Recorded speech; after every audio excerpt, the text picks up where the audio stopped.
সমাজে এই যে ইফটিজিং হয়, আপনার বোনের বয়সী একটা মেয়েকে কিছু বকাটে টিটকারি করে, এই বলে সেই বলে, নোংরা কথা বলে, রাস্তায় দেখেও আপনি পাশ দিয়ে না দেখার মতো চলে যান কেন? আপনি দাঁড়ান না কেন? আপনি দাঁড়ালেই তো থেমে যাবে, কারণ সত্যের যে শক্তি তার সামনে মিথ্যা মুখ থুবড়ে পড়ে। আপনার সামনে ও কিছুই না, নাথিং। আপনি দাঁড়ান, ওকে প্রশ্ন করেন যে আমার বোনকে তুমি ডিস্টার্ব করো কেন? আপনাকে দেখে আরো 5 জন দাঁড়াবে, 5 জনকে দেখে আরো 10 জন দাঁড়াবে। আমাদের নীরবতা আর আমাদের নিশ্চুপ থাকাই জালিমদেরকে আরো শক্তিশালী জালিম বানিয়েছে।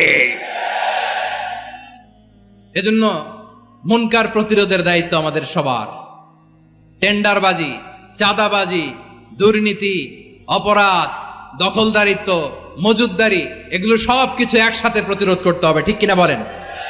একটা মানবিক সমাজ যদি চাই, প্রতিরোধ করতে হবে। প্রিয় ভাইয়েরা, আল্লাহর শপথ নিয়ে বলি, এই নাসিহাতগুলো সবার জন্য, সব দলের জন্য, সব মতের মানুষের জন্য। আমরা কোনো দলের প্রতি মানুষকে ডাকি না, আমরা ডাকি ইসলামের দিকে।